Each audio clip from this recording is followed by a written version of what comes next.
নবীজি সাল্লাল্লাহু আলাইহি ওয়াসাল্লাম বলেন, যখন কোনো ব্যক্তি কোনো ভালো কাজের সূচনা করে, ওই ভালো কাজ যতজন করে, বলে যতজন করুক না কেন, ওই ভালো কাজ যে শুরু করেছে সকলের সম পরিমাণ সওয়াব তার আমলনামায় যোগ হয়ে যায়। আবার কারো দ্বারা যখন কোনো মন্দ কাজের সূচনা হয়, ওই মন্দ কাজ যতজন করে, বলে শুরু যে করেছে, মন্দ কাজ যতজন করলো সকলের সমপরিমাণ গুনাহ মন্দ কাজের সূচনা করনেওয়ালার আমল নামায় যোগ হয়ে যায়। নবীজি সাল্লাল্লাহু আলাইহি ওয়াসাল্লাম বলেন, এই পৃথিবীর মধ্যে সর্বপ্রথম অন্যায়ভাবে হত্যাকাণ্ড হয়েছে আদম আলাইহিস সালামের একজন সন্তানের দ্বারা।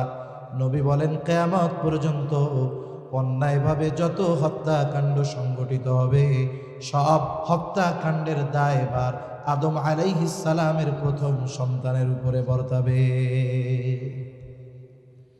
তাহলে বলেন, শুরুতে যে খেয়ানত করছে সে তো একজনের কাছে বলছে, এখন এই খেয়ানত ধারাবাহিকতার ক্রমান্বয়ে 100 জন করছে, তাহলে ওই 100 জনের সমপরিমাণ গুনাহ প্রথম যে করলো তার আমলনামায় যোগ হয়ে যাবে।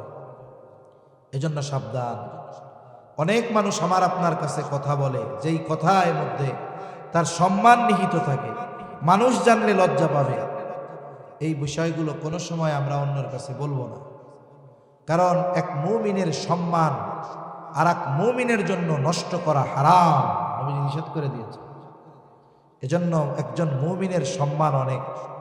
আমি এই কথা বলার দ্বারা তার সম্মান যদি নষ্ট করি, অপমান যদি করি, হাদিসের মধ্যে আসছে ওই অপমান করেনেওয়ালা যদি ঘরের কোনায় লুকায়া থাকে, ওই জায়গায় হলেও আল্লাহ তাআলা তাকে অপমান করে যাবে। এজন্য সাবধান। একজন মুমিনের সম্মানের দাম অনেক, ইজ্জতের দাম অনেক।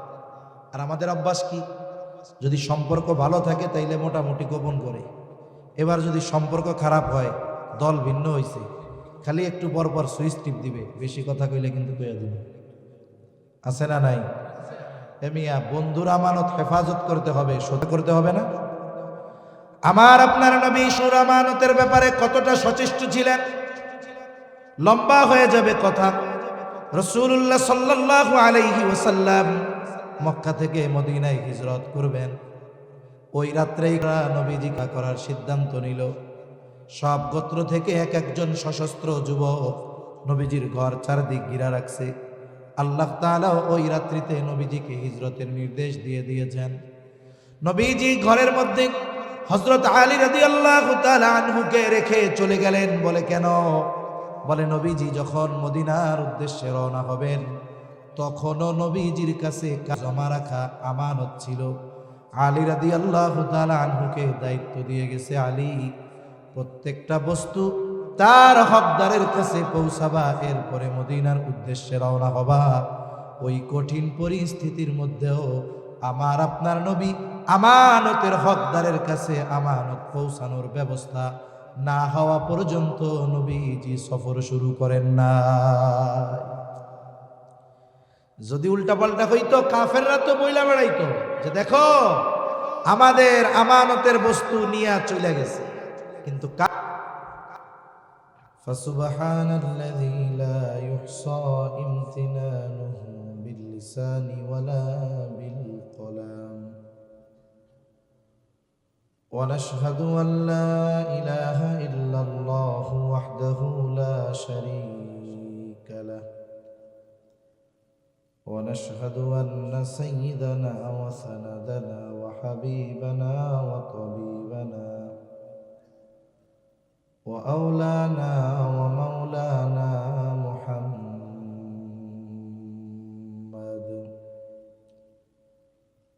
صلى الله تعالى عليه وعلى آله وأصحابه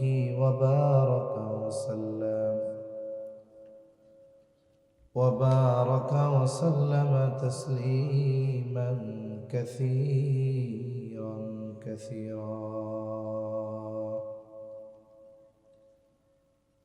أما بعد فأعوذ بالله من الشيطان الرجيم بسم الله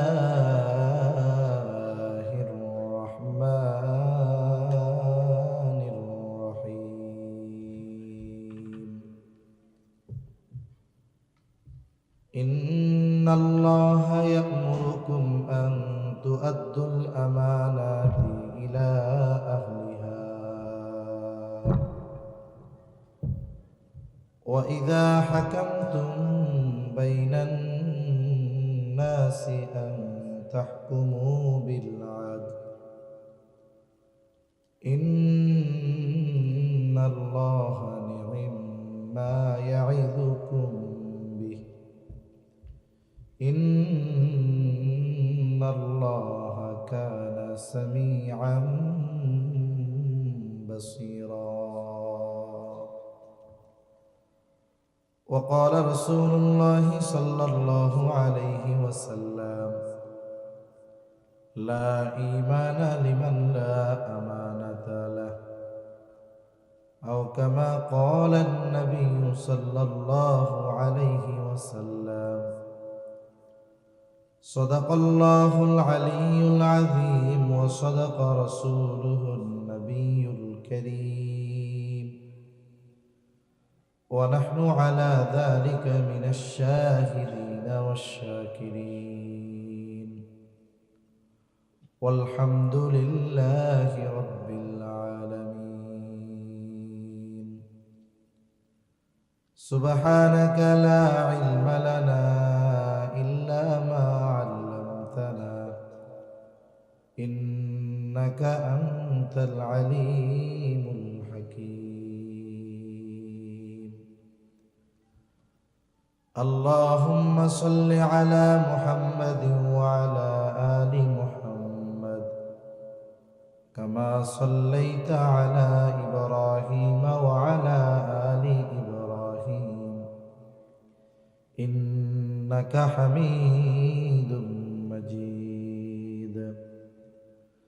اللهم بارك على محمد وعلى آل محمد كما باركت على إبراهيم وعلى آل إبراهيم إنك حميد مجيد. আলহামদুলিল্লাহ। ঐতিহ্যবাহী ময়মনসিংহ জেলার অন্তর্গত নান্দাইল থানাধীন কাদিরপুর বাইতুল কোরআন হাফিজিয়া মাদ্রাসার হাফেজ ছাত্রদের পাগড়ি প্রদান উপলক্ষে 34তম বার্ষিক তাফসীরুল কোরআন মাহফিল।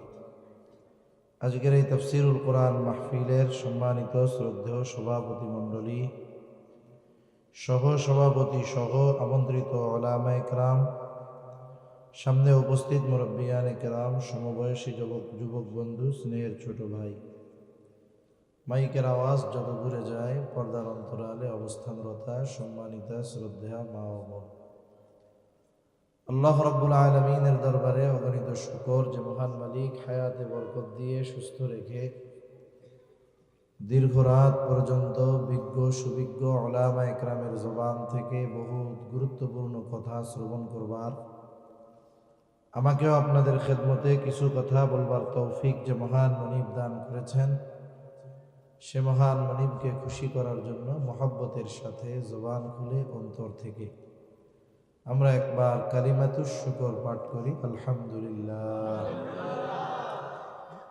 অগণিত দুরূদ ও সালাম সৈয়দুল আম্বিয়া, আশরাফুল আম্বিয়া, খাতামুল আম্বিয়া, ইমামুল মুরসালিন, রহমাতুল লিল আলামিন মুহাম্মাদুর রাসূলুল্লাহ সাল্লাল্লাহু আলাইহি ওয়াসাল্লামের উপর।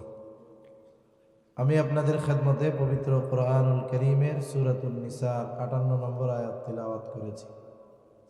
আল্লাহ তাআলার কাছে তৌফিক চাই, আল্লাহ তাআলা কিছু কথা বলার তৌফিক দান করেন, যে কথাগুলো আমাদের সবার দুনিয়া এবং আখিরাতের জন্য কল্যাণকর হয়। সকলে বলি আমিন। ভলিউম হালকা কমায়া হালকা রিভার্ব দিয়ে দেন, মনিটরের আওয়াজ একটু কমান। সম্মানিত উপস্থিতি, আমি যে আয়াতখানা আপনাদের খেদমতে তিলাওয়াত করেছি, উক্ত আয়াতের মধ্যে আল্লাহ সুবহানাহু ওয়া তাআলা আমাদেরকে খুবই গুরুত্বপূর্ণ দুইটি বিষয়ের নির্দেশ দিয়েছেন। কয়টি বিষয়? দুইটি বিষয়। এমন দুইটি বিষয় ইমাম শাফিঈ রহমাতুল্লাহি আলাইহি বলেন, এই দুইটি বিষয় যদি কোনো ব্যক্তি অর্জন করতে পারে বলে সে সৌভাগ্যবান ব্যক্তি। এই দুইটি বিষয় যদি কোনো এলাকার মানুষের মধ্যে চলে আসে বলে ওই এলাকার মানুষ বড় সৌভাগ্যবান মানুষ।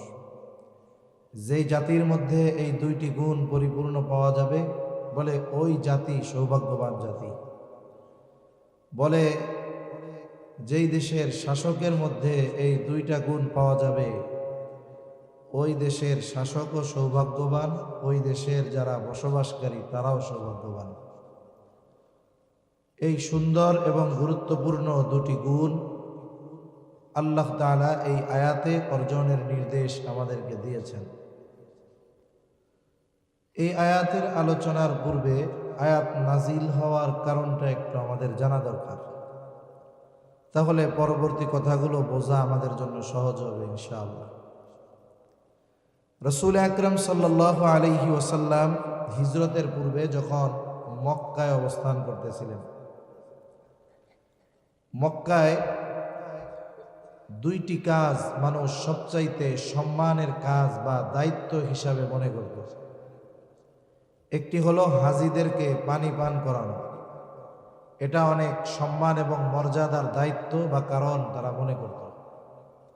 আর একটা হলো বাইতুল্লাহর চাবি বহনের দায়িত্ব, এটাকেও খুবই মর্যাদাপূর্ণ একটি বিষয় মনে করা হতো। রাসূল সাল্লাল্লাহু আলাইহি ওয়াসাল্লামের হিজরতের পূর্বে হাজীদের পানি পান করানোর দায়িত্ব ছিল ওনার চাচা আব্বাস রাদিয়াল্লাহু তাআলা আনহুর কাছে, যদিও তিনি তখনও মুসলমান হন নাই। আর চাবি বহনের দায়িত্ব ছিল ওসমান ইবনে তালহার হাতে।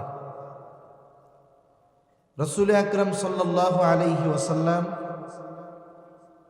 একদিন বাইতুল্লাহ প্রবেশের ইচ্ছা পোষণ করলেন, কারণ প্রতি সোম এবং বৃহস্পতিবার বাইতুল্লাহর দরজা সবার জন্য উন্মুক্ত করে দেওয়া হতো, সবাই ঢুকতো, ভেতরে যাইত। আর যখন কারো আলাদাভাবে যাওয়ার ইচ্ছা হতো ওসমান ইবনে তালহার কাছ থেকে চাবি নিয়ে এরপরে বাইতুল্লাহর ভেতরে যাওয়া লাগতো। রাসূল আকরাম সাল্লাল্লাহু আলাইহি ওয়াসাল্লামের মক্কা জীবন এটা কত কষ্টের, কাফেররা কথার মাধ্যমে বিভিন্ন পদ্ধতিতে নবীজি সাল্লাল্লাহু আলাইহি ওয়াসাল্লামকে কষ্ট দিয়েছে, এটা সবার জানা। ওসমান ইবনে তালহার কাছে নবীজি যখন বাইতুল্লাহ প্রবেশের জন্য চাবি চাইলেন, ওসমান ইবনে তালহা চাবি তো দিলই না, সাথে সাথে নবীজি সাল্লাল্লাহু আলাইহি ওয়াসাল্লামকে অনেক কটু কথা বলতে লাগলেন।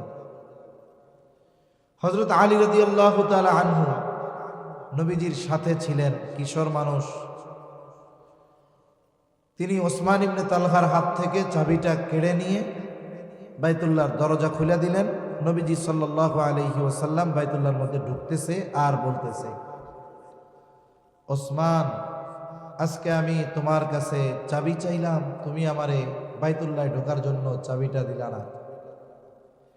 কিন্তু এমন এক দিন আসবে যেই দিন এই চাবিটা আমার হাতে থাকবে এবং আমি যাকে খুশি তাকে এই চাবি বহনের দায়িত্ব প্রদান করব। ওসমান ইবনে তালহা কাফের, উনি ঈমান এনেছেন। দুইটা বর্ণনা পাওয়া যায়, একটা হলো হুদায়বিয়ার সন্ধির সময়, আরেকটা হলো ৮ম হিজরিতে উনি ঈমান এনেছেন। তার মানে মক্কা বিজয়ের আগেই ওসমান ইবনে তালহা ঈমান এনেছেন। রাসূল আকরাম সাল্লাল্লাহু আলাইহি ওয়াসাল্লাম এই কথা যখন বলেছেন, ওসমান ইবনে তালহা বলতেছে, নবীজি যখন বলছে, যদিও ওই সময়ের প্রেক্ষাপট মনে হচ্ছিল এটা অসম্ভব, কারণ এই চাবি বহনের দায়িত্ব, এই চাবি মুহাম্মদ সাল্লাল্লাহু আলাইহি ওয়াসাল্লামের হাতে যাবে, এটা মনেই হচ্ছিল না। ওই ধরনের কোনো পরিবেশ, পরিস্থিতি, অবস্থা, সমীকরণ কোনোটাই নাই। কিন্তু এরপরেও এই কথা যিনি বলেছেন তিনি গোটা হায়াতে একটা মিথ্যা কথাও বলেন নাই। মক্কাররা খুব ভালো মতো জানে যে মুহাম্মদ কোনো কথা অযথা বলে না। ওসমান ইবনে তালহা বলতেছে, এই কথা যখন উনি বলেছেন আমার দিলে এটা গেঁথে গেছে, ইতমিনান হয়ে গেছে, বিশ্বাস হয়ে গেছে যে এটা বাস্তবে পরিণত হবেই। এটা বাস্তবে পরিণত হয়েছে। মক্কা বিজয় হয়েছে, এরপরে নবীজি সাল্লাল্লাহু আলাইহি ওয়াসাল্লামের হাতে বাইতুল্লাহর চাবি। ওসমান ইবনে তালহাও আছে মক্কায়। এখন এই চাবি নবী যার হাতে খুশি তার হাতে দিতে পারবেন। তবে ওসমান ইবনে তালহা ওই সময় তো ছিল, এখন তো ইমানদার, ঠিক কিনা? এখন এই চাবি কার হাতে দিবেন? এই ঘটনাকে কেন্দ্র করে আল্লাহ তাআলা আয়াত নাজিল করেছেন।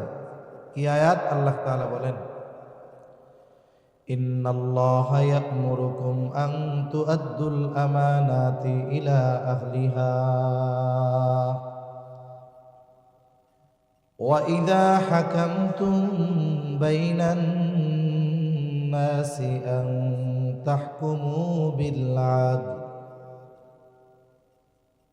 ইন্নাল্লাহা নি'ম্মা ইয়া'iদুকুম বিহি ইন্নাল্লাহা কানা সামিআন বাসীরা। আল্লাহ তাআলা বলেন, ইন্নাল্লাহা ইয়া'মুরুকুম, নিশ্চয়ই আল্লাহ তোমাদেরকে আদেশ দিচ্ছেন। কি আদেশ? আন তুআদ্দুল আমানাতি ইলা আহলিহা,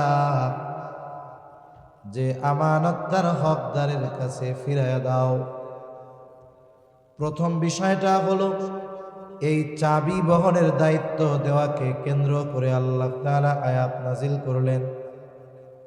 এখানে প্রথম বিষয়টা বোঝা গেল এই আয়াতের মাধ্যমে যে আল্লাহ তাআলা এই জায়গায় দায়িত্বকে আমানত বলে অভিহিত করেছেন।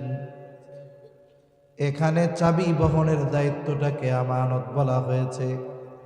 কেমন যেন আল্লাহ তাআলা বলতেছে, হাবিব আপনি এই চাবি বহনের দায়িত্ব ওসমান ইবনে তালহার হাতেই ফিরাইয়া দেন। নবীজিও ওসমান ইবনে তালহার হাতে দায়িত্ব দিয়ে দিলেন।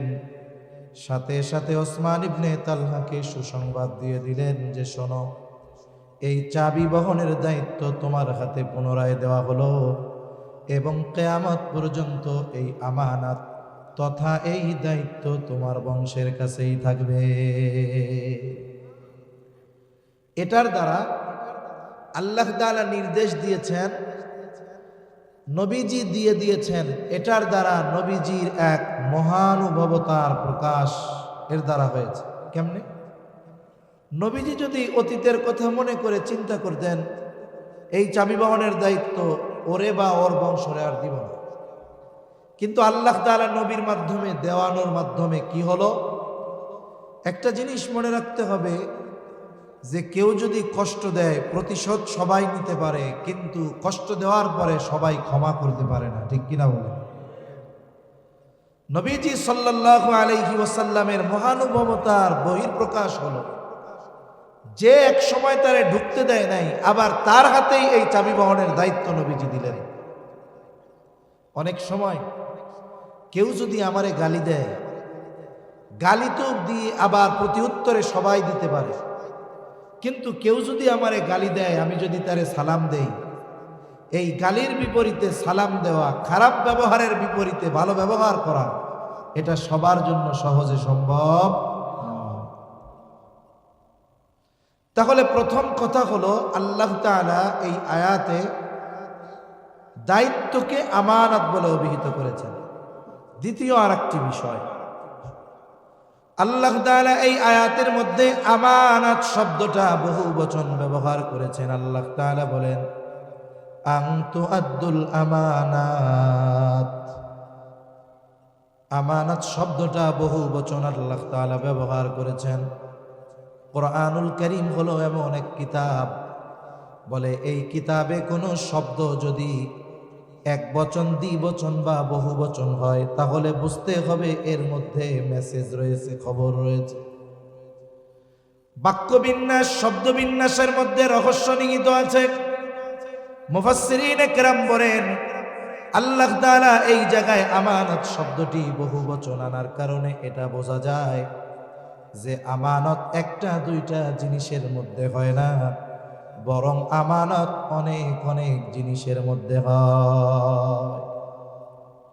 তাহলে দুইটা জিনিস প্রথমে জানলাম, একটা হলো আমানত দায়িত্ব আমানত হয়, আরেকটা হলো আমানত এটা এক জিনিসের মধ্যে না, এটা বহু জিনিসের মধ্যে অর্জন করা দরকার।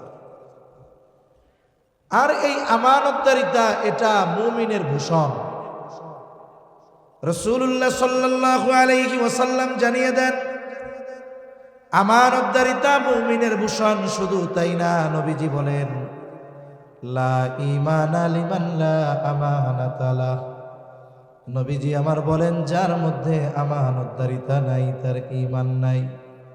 সাথে সাথে নবীজি সাল্লাল্লাহু আলাইহি ওয়াসাল্লাম আমানতের খেয়ানত করাকে মুনাফিকের আলামত বলে অভিহিত করেছেন। মুনাফিক কাকে বলে?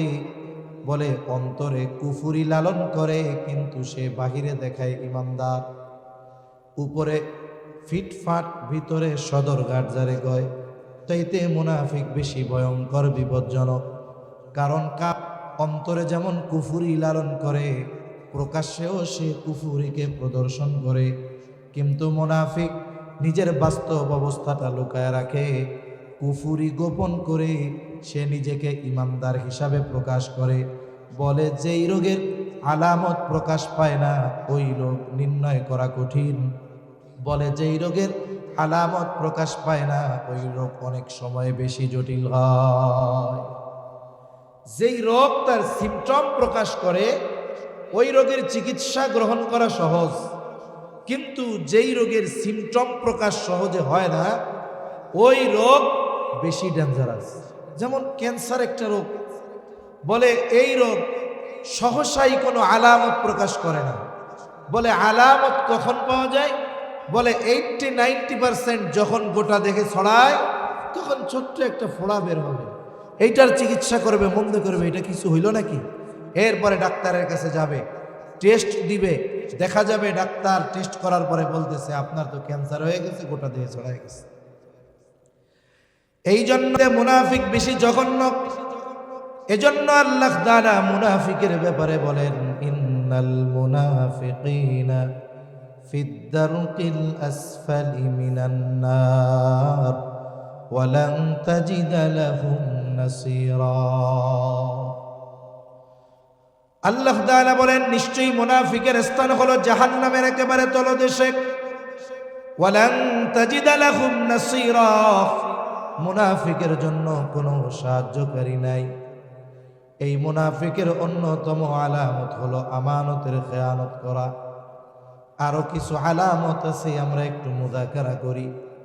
মুনাফিকের আলামত নবীজি বলেন, এক নাম্বার, ইদা হাদ্দাসা কাযাবা। মুনাফিক যখন কথা বলে মিথ্যা কথা বলে।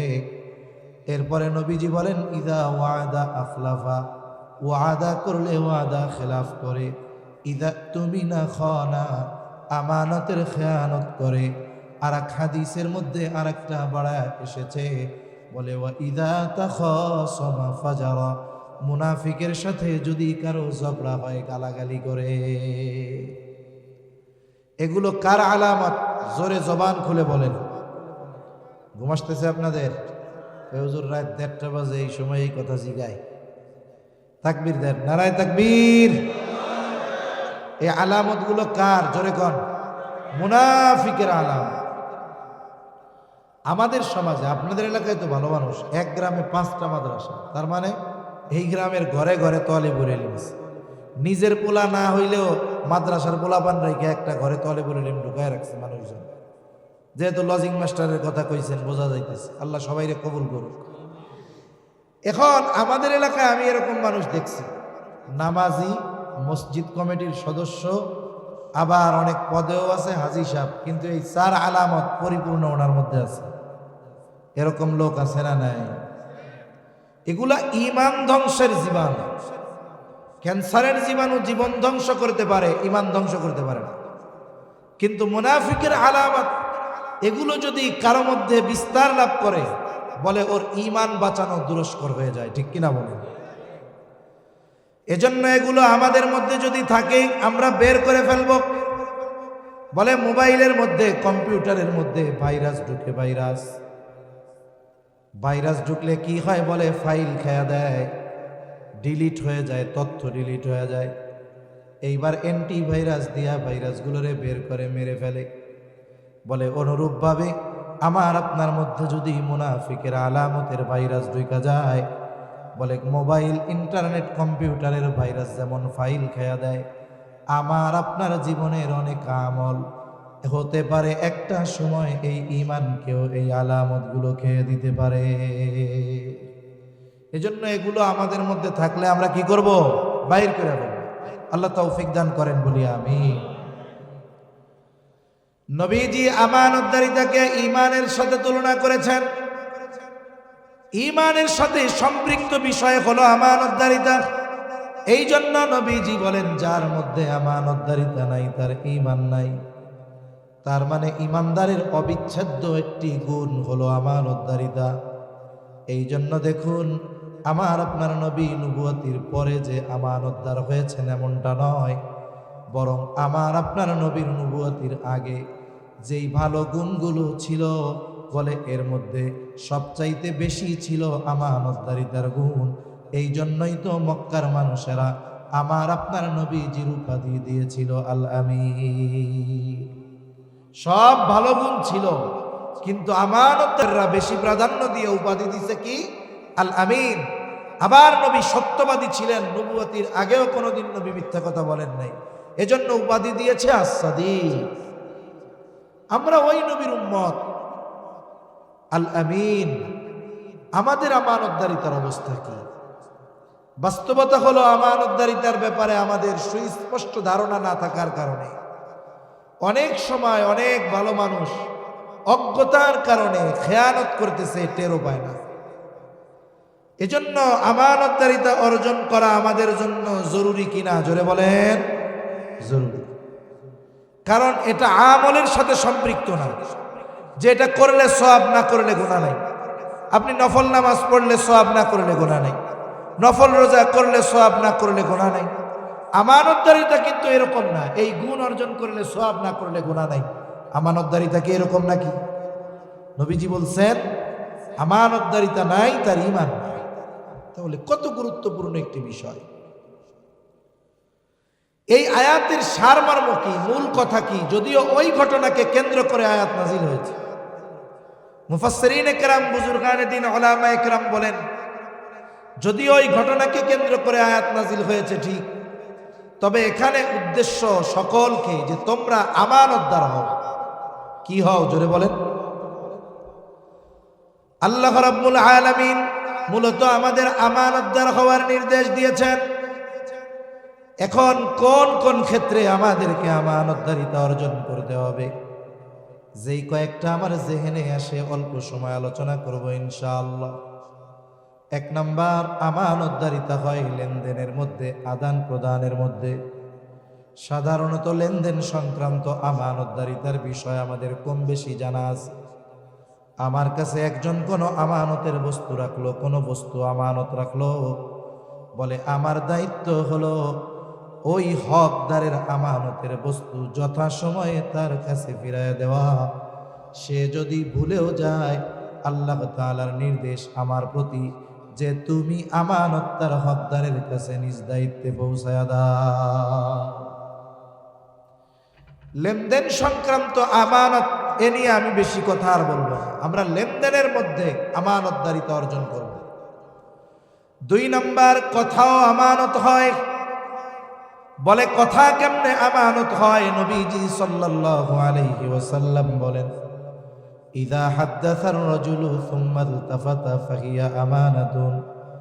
নবীজি সাল্লাল্লাহু আলাইহি ওয়াসাল্লাম বলেন, যখন কোনো ব্যক্তি কথা বলে আর এদিকে সেদিকে তাকায়, ফাহিয়া আমানাতুন, ওই কথাটা এদিক সেদিক তাকায়া যার কাছে বলল, বলে ওই কথাটা তার কাছে আমানত হয়ে যায়। কিন্তু আমাদের কিছু সমস্যা আছে। সমস্যাটা কি? বলে আমরা সব কিছু হজম করতে পারি, কিন্তু কথা হজম করা আমাদের জন্য বড় কষ্টের। কেউ যদি আমার আপনার কাছে কোনো কথা বলার পরে বলে মানুষের কাছে কথা পৌঁছায় গেছে, বলে যে যাকেই বলে শুধু বলে আমি তোমারে বললাম, তুমি কিন্তু কাউরে বইল না। শুরুতে যে বলছে কয়জনের কাছে? তার মানে খেয়ানত উদ্বোধন করছে উনি, তাই না? এরপরেই না বাকি 100 জনের কাছে কথা পৌঁছে গেছে। নবীজি সাল্লাল্লাহু আলাইহি ওয়াসাল্লাম বলেন, যখন কোনো ব্যক্তি কোনো ভালো কাজের সূচনা করে, ওই ভালো কাজ যতজন করে, বলে যতজন করুক না কেন, ওই ভালো কাজ যে শুরু করেছে সকলের সমপরিমাণ সওয়াব তার আমলনামায় যোগ হয়ে যায়। আবার কারো দ্বারা যখন কোনো মন্দ কাজের সূচনা হয়, ওই মন্দ কাজ যতজন করে, বলে শুরু যে করেছে, মন্দ কাজ যতজন করলো সকলের সমপরিমাণ গুনাহ মন্দ কাজের সূচনা করনেওয়ালার আমলনামায় যোগ হয়ে যায়। নবীজি সাল্লাল্লাহু আলাইহি ওয়াসাল্লাম বলেন, এই পৃথিবীর মধ্যে সর্বপ্রথম অন্যায়ভাবে হত্যাকাণ্ড হয়েছে আদম আলাইহিস সালামের একজন সন্তানের দ্বারা। নবী বলেন, কিয়ামত পর্যন্ত অন্যায়ভাবে যত হত্যাকাণ্ড সংগঠিত হবে, সব হত্যাকাণ্ডের দায়ভার আদম আলাইহিস সালামের প্রথম সন্তানের উপরে বর্তাবে। তাহলে বলেন, শুরুতে যে খেয়ানত করছে সে তো একজনের কাছে বলছে, এখন এই খেয়ানত ধারাবাহিকতার ক্রমান্বয়ে 100 জন করছে, তাহলে ওই 100 জনের সমপরিমাণ গুনাহ প্রথম যে করলো তার আমলনামায় যোগ হয়ে যাবে। এজন্য সাবধান। অনেক মানুষ আমার আপনার কাছে কথা বলে, যেই কথার মধ্যে তার সম্মান নিহিত থাকে, মানুষ জানলে লজ্জা পাবে। এই বিষয়গুলো কোনো সময় আমরা অন্যের কাছে বলবো না, কারণ এক মুমিনের সম্মান আর এক মুমিনের জন্য নষ্ট করা হারাম, নবী নিষেধ করে দিয়েছে। এজন্য একজন মুমিনের সম্মান অনেক। আমি এই কথা বলার দ্বারা তার সম্মান যদি নষ্ট করি, অপমান যদি করি, হাদিসের মধ্যে আসছে ওই অপমান করেনেওয়ালা যদি ঘরের কোনায়ও লুকায়া থাকে, ওই জায়গায় হলেও আল্লাহ তাআলা তাকে অপমান করে যাবে। এজন্য সাবধান। একজন মুমিনের সম্মানের দাম অনেক, ইজ্জতের দাম অনেক। আর আমাদের অভ্যাস কি, যদি সম্পর্ক ভালো থাকে তাইলে মোটামুটি গোপন করে, এবার যদি সম্পর্ক খারাপ হয়, দল ভিন্ন হয়েছে, খালি একটু পর পর সুইচ টিপ দিবে, বেশি কথা কইলে কিন্তু কইয়া দিবে। আছে না নাই?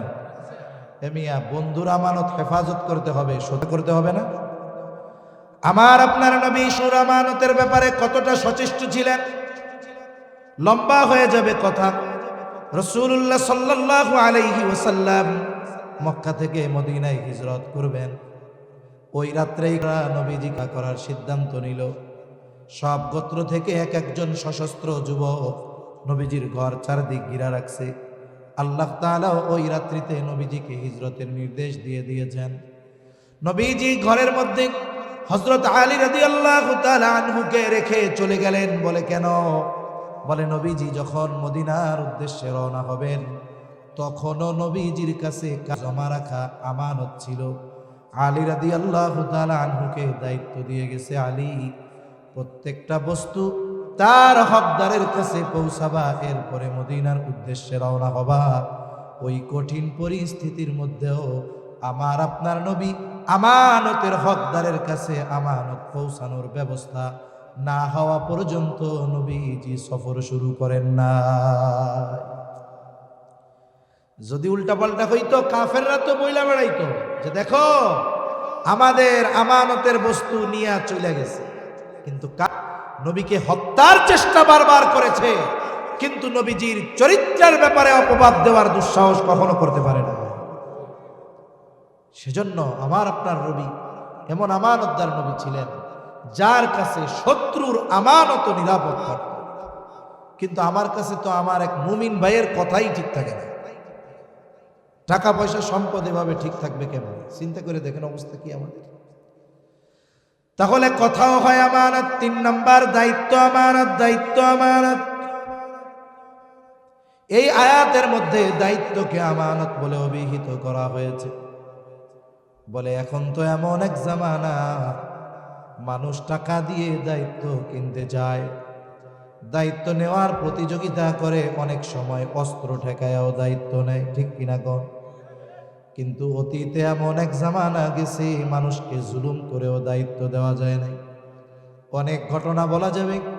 ইমাম আজম আবু হানিফা রহমাতুল্লাহ আলাইহিরটাই বলি। ইমাম আজম আবু হানিফা রহমাতুল্লাহি আলাইহির সাথে খলিফা মনসুরের দেখা হইল। খলিফা মনসুর সবার মধ্যে ইমাম আবু হানিফার কাছে সরাসরি প্রস্তাব দিচ্ছেন, ইমাম আবু হানিফা, প্রধান কাজীর পদটা খালি, মানে সুপ্রিম কোর্টের প্রধান বিচারকের আসনটা খালি, আপনাকে আমি এই দায়িত্বে নিয়োগ দিতে চাই। হযরত ইমাম আজম আবু হানিফা রহমাতুল্লাহি আলাইহি সাথে সাথে বললেন, আমি এই দায়িত্ব নিতে পারবো না, অপারগতা প্রকাশ করলেন, প্রস্তাব ফিরাইয়া দিলেন। প্রস্তাব দিয়েছে খলিফা, সাথে সাথে প্রস্তাব ডিনাই করেছে ইমাম আবু হানিফা।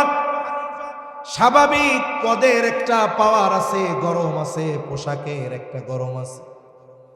দেখবেন যখন একজন আর্মি বা পুলিশ তার ইউনিফর্ম গায়ে দিয়ে ডিউটি করে মেজাজ একরকম থাকে, কিন্তু দেখা যায় ওই জাদ্রেল অফিসার, গরম অফিসার, ঘরের মধ্যে গিয়া তার ওয়াইফের সামনে মাথা উঁচা করে কথা কয় না।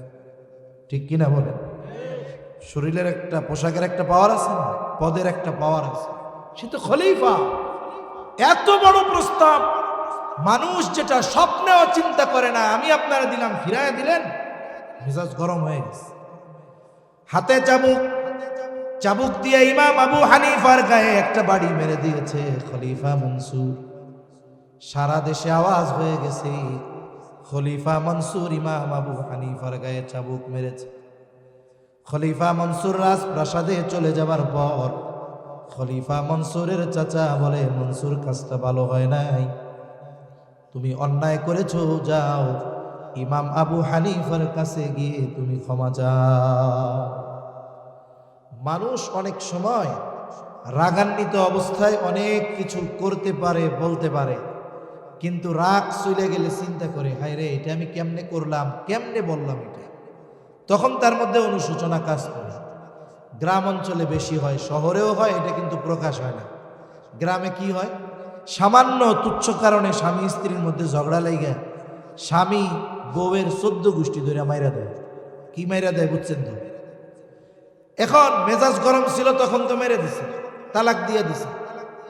এখন যখন শয়তানের মিশন সাকসেস, শয়তান চলে গেছে, এখন নতুন মিশন নিয়ে হাজির, তো এখন হলো মোহাব্বতের মিশন। এখন সবাই কয়, কাকা কি কাজটা করলেন, এই যে আপনার 2.5 বছরের গোলা, এটা কে পালবো, সৎমাই এত, এটা ফুটবলের মতো লাগতে হবে। আরে এখন মোহাব্বত চলে আসছে, চলে গেছে মাদ্রাসায় হুজুরের কাছে। কি হয়েছে? হুজুর কাম তো করে ফেলছে। কি করছস? কয় আমি তো আমার বউরে তালাক দিয়ে দিছি। কইতেছে আর কি। কয় দিছস কেন? হুজুর রাগের মাথায় দিছিলাম। হুজুর রাগের মাথায়। কমিয়া কেউ কি খুশির ঠেলায় তালাক দেয় নাকি? রাগ হইয়া দেয় না? এজন্য মনে রাখতে হবে, রাগান্বিত অবস্থায় কখনো সিদ্ধান্ত নিতে হয় না। সিদ্ধান্ত নিতে হয় ঠান্ডা মাথায়, ভেবে চিন্তে।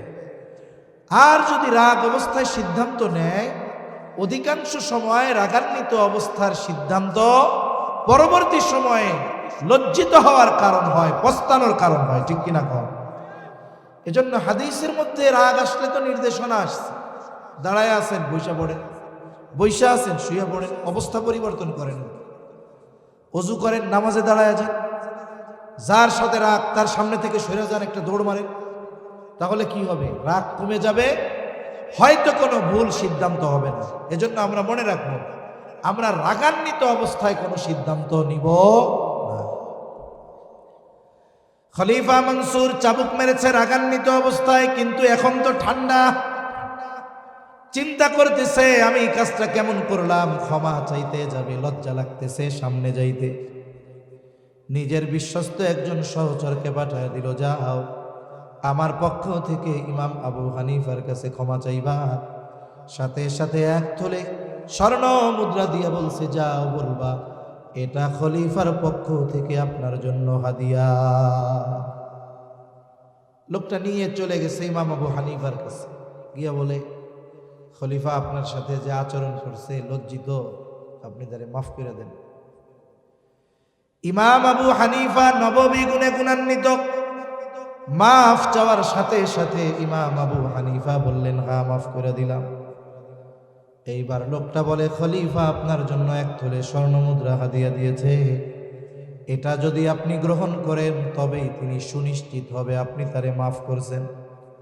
ইমাম আবু হানিফা বলে, না, এটা ফিরিয়ে নিয়ে যাও, লাগবে না। লোকটা বলে, আপনি নিজের কাছে রাখেন, প্রয়োজনে সদকা করে দিয়েন। ইমাম আবু হানিফা বলে, শোনো, তোমার কাছ থেকে এটা রাখবার পর আমি ব্যয় করি নাকি সদকা করে দেই সেটা বিষয় নয়, বরং তোমার খলিফা জানবে ইমাম আবু হানিফা আমার দেওয়া হাদিয়া গ্রহণ করেছে, সুতরাং এটা তোমাকে ফেরত নিতে হবে। লোকটা যখন আবার পিড়াপিড়ি করে, ইমাম আবু হানিফা জিজ্ঞাসা করে, তোমার খলিফা আমারে এত সম্পদ হাদিয়া দিল, পাইল কোথায়? বলেন তো, যারা রাষ্ট্র পরিচালনা করে, রাষ্ট্রের যেই সম্পদ, এই সম্পদের মালিক কি তারা? তারা তো সেবক। এই সেবা করার কারণে প্রতি মাসে তাদেরকে ভাতা দেওয়া হয়, সম্মানী দেওয়া হয়, ঠিক কিনা বলেন? একবারে মেম্বার থেকে শুরু করে প্রেসিডেন্ট পর্যন্ত নির্ধারিত ভাতা আছে না নাই? যারা খুলাফায়ে রাশিদিন ছিলেন, এরপরে যারা খেলাফতের দায়িত্ব পালন করছে, প্রত্যেকের জন্য এই রাষ্ট্র থেকে নির্ধারিত একটা ভাতা ছিল। বলেন তো, এই ভাতার বাইরে রাষ্ট্রের কোনো সম্পদ ব্যক্তিগত কাজে ব্যবহার করার অনুমতি আছে?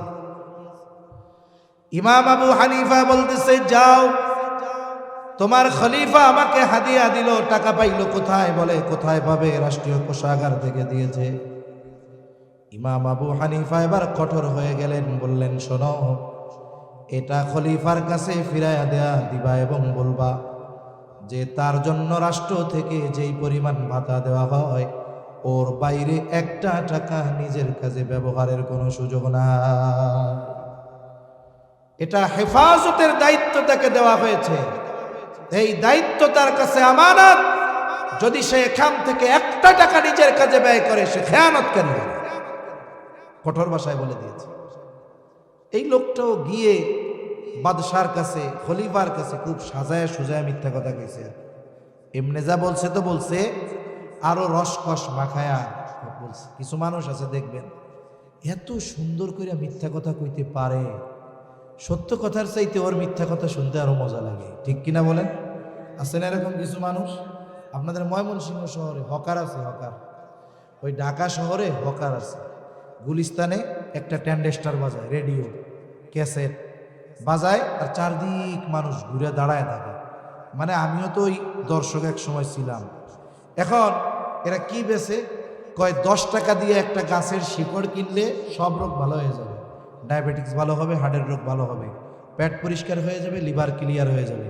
মানে 10 টাকা দিয়ে কিনলে আপনার সব রোগ শেষ। এখন মানুষ চারদিক ঘিরে এত আগ্রহের সাথে তার কথা শুনতেছে। এখন যদি ওইখান থেকে একটা লোকরে ডাক দিয়ে বলেন আলাদা করে, ভাই, ওই লোক যে বলতেছে 10 টাকার এই গাছের শেকড়টা কিনলে সব রোগ ভালো হয়ে যাবে, আপনার কি বিশ্বাস হয়? দূর, এ কি সম্ভব নাকি? তাহলে আপনি যে ওর লেকচার এত খেয়াল দিয়ে শুনতেছেন, ভাই, লেকচার তো শুনতে মজা লাগে, বুঝেন নাই কথা? শুনতে তো মজা লাগতেছে, কথা তো মিথ্যা। এইবার ওই ব্যক্তি সুন্দর মতো সাজায়া ইমাম আবু হানিফার ব্যাপারে বলছে। খলিফা প্রচন্ড রাগান্বিত হয়ে বাহিনী পাঠায় দিল, যাও, আমার ব্যাপারে এত বড় কথা, জেলখানার মধ্যে আটকাও। ইমাম আবু হানিফাকে প্রতিদিন চাবুক দিয়ে আঘাত করা হতো, আর বলা হতো, আপনি যদি প্রধান বিচারকের দায়িত্ব নেন, ছেড়ে দেওয়া হবে। ইমাম আবু হানিফা চাবুকের আঘাতে জর্জরিত। ঐতিহাসিকদের থেকে 2টা মত পাওয়া যায়। 1 নাম্বার, যখন ইমাম আবু হানিফা তার অবস্থানের উপরে অটল, বলে খাবারের সাথে বিষ প্রয়োগ করে ইমাম আবু হানিফাকে শহীদ করা হলো। একটা জিনিস মনে রাখতে হবে, জেলে 2 ধরনের মানুষ যায়। কয় ধরনের? কথা বলেন না, কয় ধরনের? আরে আমি কইয়াও তো আপনাকে কয়তে পারি না, এরপরে আরো ওয়াজ আছে না। এই 2 ধরনের মানুষ যায়। সেসকা ফেসকা, ওই স্যারসরা মেসরা, ওইগুলো বাদ দেন। 1 ধরনের মানুষ যায় ওই দেশের সবচেয়ে খারাপ মানুষগুলো, আর হলো ওই সময়ের হকের উপরে অটল অবিচল থাকা সবচাইতে ভালো মানুষগুলো, ঠিক কিনা বলে? এটা বাস্তবতা। এই জন্য জেলে গেলেই যে চোর বাটপার সিটিং তা না। যারা হকের উপরে থাকে, সত্যের উপরে থাকে, দ্বীনের উপরে অটল অবিচল থাকে, এই দিনদার মুত্তাকি মানুষগুলোকেও জেলের ঘানি টানতে হয়, ঠিক কিনা বলেন? এজন্য মনে রাখবেন, আমরা তো বুঝি না, আমরা মনে করি জেল শুধু মনে হয় খারাপ মানুষের ঘর। আরে না, এই জেলে তো নবীও গেছে, ঠিক কিনা বলেন? ইউসুফ আলাইহিস সালামকে ঢুকাইছে না জেলখানার মধ্যে? গেছে। এজন্য জামানার শ্রেষ্ঠ সন্তানগুলোকেও জেল খাটতে হয়। তবে কেন? বলে বাতিলের বিরুদ্ধে হক কথা বলার কারণে, ঠিক কিনা বলেন? এর প্রতিক্রিয়াও দুই ভাবে হয়। বলে চুরি বাটপারি সিটিংবাজি কইরা ওইটা যখন জেলে যায়, চুরি কইরা জেলে যায়, বাইর হইয়া হয় ডাকাত। কি হয়? ডাকাত। আর যখন হক কথা বলে কেউ জেলে যায়, দেখা যায় বের হওয়ার পরে আল্লাহ তাআলা তার গ্রহণযোগ্যতার সম্মান আরো বাড়ায়া দেয়। ইমাম আবু হানিফাকে জেলখানায় বিষ প্রয়োগে হত্যা করা হলো। আর এক বর্ণনা বলে উনি যখন প্রচন্ড অসুস্থ হয়ে গেলেন, ইমাম আবু হানিফাকে গৃহবন্দী করে ফেলা হলো। ওই অবস্থায় তিনি দুনিয়া থেকে বিদায় নেন। ওনার শাগরেদরা জিজ্ঞাসা করে, হযরত, যেই বিষয়ের জন্য আপনার উপরে এত জুলুম, এত অত্যাচার, ওই দায়িত্ব নেবার পরিপূর্ণ যোগ্যতা আপনার মধ্যে থাকার পরেও আপনি কেন দায়িত্ব নিলেন না, জুলুম সহ্য করলেন? ইমাম আবু হানিফা বলে, শোনো, আমি যেই দায়িত্ব নেই নাই, ওই দায়িত্বের ব্যাপারে আল্লাহ তাআলার কাছে আমাকে জিজ্ঞাসিত হতে হবে না। কিন্তু আমি যদি প্রধান বিচারকের দায়িত্ব নেবার পর আমার দ্বারা যদি ওই দায়িত্বের কোনো বিচ্যুতি হয়ে যাইত, বলে কিয়ামতের দিন খেয়ানতের বোঝা নিয়ে আল্লাহর সামনে হাজির হওয়া লাগতো। আবু দাউদের একটা বর্ণনা, নবীজি সাল্লাল্লাহু আলাইহি ওয়াসাল্লাম বলেন, কাউকে যখন কোনো দায়িত্ব দেওয়া হয়, সে যদি ওই দায়িত্বের সুচ পরিমাণ খেয়ানত করে, কি পরিমাণ? জোরে বলেন। সুচ পরিমাণ, সুচ পরিমাণ। নবীজি সাল্লাল্লাহু আলাইহি ওয়াসাল্লাম বলেন, ওই সুচ পরিমাণ দায়িত্বের খেয়ানত করার কারণে কিয়ামতের দিন ওই ব্যক্তিকে খেয়ানতের বোঝা নিয়ে আল্লাহর সামনে হাজির হওয়া লাগবে। এজন্য যে যেই দায়িত্বে আছি বা যাকে যেই দায়িত্ব দেওয়া হয়েছে, আমরা ওই দায়িত্ব পরিপূর্ণভাবে পালন করব। অনেক মানুষ আছে দায়িত্বে ফাঁকি দিয়ে ওই দায়িত্বের বিপরীতে তার জন্য যেই সম্মানী ভাতা বেতন আছে, ফাঁকি দিয়ে সে পরিপূর্ণ সম্মানী গ্রহণ করে। এমন লোক আছে না নাই? বলে এটা দায়িত্বের খেয়ানত। বলে সময়ও আমানত, সময়ও আমানত। আল্লামা রফি উসমানী রহমাতুল্লাহি আলাইহি, আল্লামা তকি উসমানী দামাত বারাকাতুহুমুল আলিয়ার বড় ভাই, উনি আমানতের আলোচনা করতে গিয়ে বলতেছেন সময়টাও আমানত। উনি একটা ঘটনা বর্ণনা করেন। এক বুজুর্গ, তার নাম হলো মাজহার নানুতুবি রহমাতুল্লাহি আলাইহি। ভারতে একটা প্রসিদ্ধ দ্বীনি ইদারা আছে, মাদ্রাসা আছে, নাম হলো মাজাহিরুল উলুম সাহারানপুর মাদ্রাসা। এই যেই ব্যক্তির নামে এই মাদ্রাসা, ওনার নাম মাজহার নানুতুবি রহমাতুল্লাহি আলাইহি। বলে উনি এক মাদ্রাসায় খেদমত করতেন, পড়াইতেন। মাস শেষে উনি সময় হিসাব করে বেতন নিতেন, ওজিফা নিতেন। ক্লাস টাইমে ব্যক্তিগত কাজ করতেন না, কথা বলতেন না, কিছুই করতেন না। একদিন এক লোক ওনার কাছে খুব জরুরিভাবে আসছে, হযরত, কথা না বললেই নয়, বলতেই হবে। উনি ক্লাসের পড়া বন্ধ করে লোকটার সাথে কথা বললেন। কথা বলবার পর যেই কয় মিনিট ক্লাসের সময় নষ্ট হয়েছে, নোটের মধ্যে লিখে রাখছেন যে অমুক দিন অমুক ক্লাসে এই কয় মিনিট নিজের কাজে ব্যয় করেছি।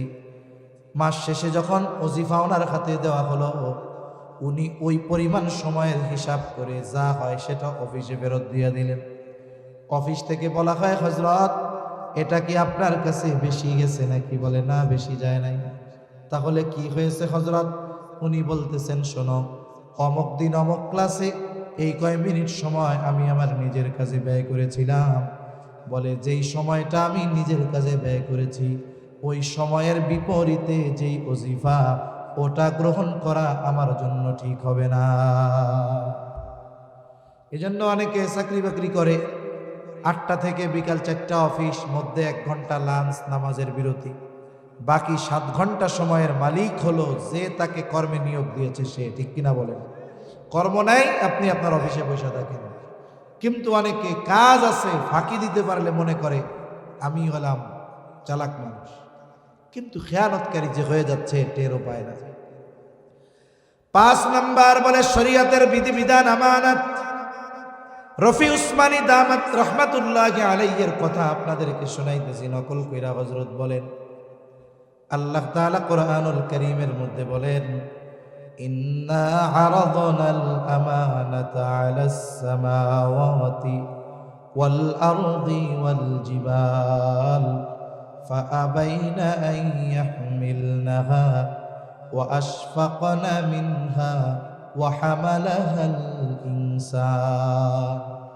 আল্লাহ তাআলা বলেন, আমি এই আমানত আসমানের কাছে, জমিনের কাছে, পর্বতের কাছে পেশ করলাম, তারা ভীত সন্ত্রস্ত হয়ে গেল, এই আমানত বহনে অস্বীকৃতি জ্ঞাপন করলো। বলে কি সেই আমানত? কেউ বলেন সেই আমানত হলো কোরআন, সেই আমানত হলো শরীয়তের বিধিবিধান। ওয়া হামালাহাল ইনসান, এই আমানত মানুষে বহন করেছে। শরীয়তের বিধিবিধান অথবা কোরআন একই কথা, তার মানে আল্লাহ তাআলার যত বিধানাবলী আছে সব আমাদের কাছে আমানত। হযরত বলেন, করণীয় বিষয়গুলোও আমানত, বর্জনীয় বিষয়গুলোও আমানত। এখন করণীয় বিষয় কি? আল্লাহ তাআলা নামাজ কায়েম করার কথা বলেছেন, কি বলেন নাই? আল্লাহ তাআলা নামাজের আদেশ দিয়েছেন। এখন কোন ব্যক্তি যদি নামাজ না পড়ে, বলে প্রথমে সে আদেশ অমান্যকারী হয়। আদেশটা ছিল আমানত, আদেশ অমান্য করার কারণে সে হলো খেয়ানতকারী। আর যেই বিষয়ের আদেশ অমান্য করলো, নামাজ পড়লো না, বলে নামাজ না পড়ার জন্য আলাদা শাস্তি তার আছে না? না, নিষেধ আমানত। সুদ খেও না, ঘুষ খেও না, নিষেধ কার? এখন একজন সুদ খায়, বলে আল্লাহ নিষেধ করেছেন, এই নিষেধ অমান্য করার কারণে প্রথমে সে হলো খেয়ানতকারী। এরপরে যেই বিষয়ের নিষেধ অমান্য করেছে ওই বিষয়ের শাস্তি তার জন্য আছে না? না, এজন্য শরীয়তের বিধিবিধান কি? জোরে বলেন, আমানত। কি জোরে কন? আমানত। 5টা বিষয় বলছি। কয়টা বিষয়? আর বলার দরকার নেই, বেশি কইলে বলে থাকে না। 1 নাম্বার, লেনদেনের মধ্যে আমানতদারিতা অর্জন করতে হবে, কথার মধ্যে। 3 নাম্বার, দায়িত্বের মধ্যে। 4 নাম্বার, সময় আমানত। 5 নাম্বার, শরীয়তের বিধিবিধান আমানত। এই 5টাই মনে রেখে যদি আমরা আমলে পরিণত করতে পারি, এই 5 বিষয়ে যদি আমানতদার হতে পারি, আশা করা যায় বাকি বিষয়গুলো অটোমেটিক আমার আপনার মধ্যে চলে আসবে ইনশাআল্লাহ। তাহলে আল্লাহ তাআলা সূরাতুন নিসার 58 নম্বর আয়াতে কয়টা বিষয়ের নির্দেশ দিয়েছিলেন? জোরে কন, আরো জোরে, কয়টা? আর একটা তাকবীর দেন, নারায়ে তাকবীর, নারায়ে তাকবীর। মাশাআল্লাহ, এই 2:30টার সময় এরকম দিতেছেন, আলহামদুলিল্লাহ। 2 নাম্বার, ওয়া ইযা হাকামতুম বাইনান নাসি আন তাহকুমু বিল আদল। আল্লাহ তাআলা বলেন, যখন তুমি মানুষের মধ্যে বিচার আচার করবা, ন্যায় বিচার করবা। এখন অনেকে বলতে পারে, ন্যায় বিচার করব, আমি কি বিচারক নাকি? বলে মানুষ জীবনের কোনো না কোনো সময় বিচারকের ভূমিকায় অবতীর্ণ হয়। বলে কেমনে? 2 সন্তানের মধ্যে দ্বন্দ্ব সমাধান করবে বাবা, বলে বাবা তখন বিচারক। 2 মুমিন ভাইয়ের মধ্যে দ্বন্দ্ব, আমাকে নিরসনের জন্য ডাকা হয়েছে, বলে আমি তখন বিচারক। বাজারে দ্বন্দ্ব লেগেছে, মুরব্বীকে বলা হয়েছে ফয়সালা দেন, মুরব্বী বিচারক। এই জন্য ছোট বিচার হোক আর বড় বিচার হোক, আদালতে হোক আর ঘরে হোক, বাজারে হোক আর ঘরে হোক, যেখানেই হোক না কেন, আমি আপনি যদি বিচারকের ভূমিকায় থাকি, ন্যায় বিচার করার নির্দেশ যিনি দিয়েছেন তিনি কে? সেজন্য মনে রাখতে হবে, শত্রুও যদি আমার আপনার কাছে বিচার প্রার্থী হয়, শত্রুর প্রতিও অবিচার করার কোনো সুযোগ নাই। আল্লাহ তাআলা মানা করছেন যে কোনো কওমের প্রতি বিদ্বেষ বশত তোমরা তাদের প্রতি অবিচারে উদ্বুদ্ধ হবা না। ওয়ালা ইয়াজরিমান্নাকুম শানাআনু কওমিন আলা আল্লা তা'দিলু ই'দিলু হুয়া আকরাবু লিত্তাকওয়া। আল্লাহ তাআলা জানায় দেন, আমার আপনার কাছে যদি এমন কোনো ব্যক্তি আসে বিচার প্রার্থী হিসাবে যার প্রতি আমার বিদ্বেষ আছে, খবরদার ওই কারণকে সামনে এনে তার প্রতি অবিচারে আমি আপনি উৎসাহী হব না। বরং আমার শত্রুও যদি, যার প্রতি বিদ্বেষ, সেও যদি আমার আপনার কাছে বিচারের জন্য আসে, আল্লাহ তাআলা বলেন ই'দিলু, ন্যায় বিচার করো। হুয়া আকরাবু লিত্তাকওয়া, সেটা তাকওয়ার অধিক নিকটবর্তী। কিন্তু আমাদের অবস্থা কি জানেন? আমরা ন্যায় বিচার করিও না, ন্যায় বিচার মানিও না। বিচারকরাও চিন্তা করে যারা ন্যায় বিচার মানে না, এগুলো ন্যায় বিচার করার দরকারও নেই। অবস্থা হলো এরকম। এটা আমি তো বলতেছি না, গতকাল আমার দেশ একটা পত্রিকা আছে না, এই পত্রিকায় দেখলাম কয়েকজন বিচারক অবিচার করার কারণে প্রমোশন পাইছে। কিসের কারণে প্রমোশন পাইছে? অবিচার করার কারণে প্রমোশন পাইছে। এটা পত্রিকার খবর বলতেছে, কিন্তু রাজনীতির কথা বলতেছে না। যা দেখছি তাই করছি। একজন দিছে কি, একজনে দেখলাম খালেদা জিয়ারে 12 বছর সাজা দেওয়ার কারণে ওরে নাকি প্রমোশন দিছে। চিন্তা করে দেখেন। অথচ ইতিহাস থেকে আপনাদের ঘটনা একটা শোনাই, আমি আলোচনা শেষ করে দিই বলবো সময়ের মধ্যে, যেহেতু আমারও কষ্ট হচ্ছে। হুজুর আসছে, বিশ্রামে আছে। আচ্ছা আসুন, হুজুরের নিয়ে আসেন, 2:30টার দিকেই নিয়ে আসেন। আমি এমনি অসুস্থ, কাশি তো, অনেক সময় কথা বললে বুক চাইবা আসে।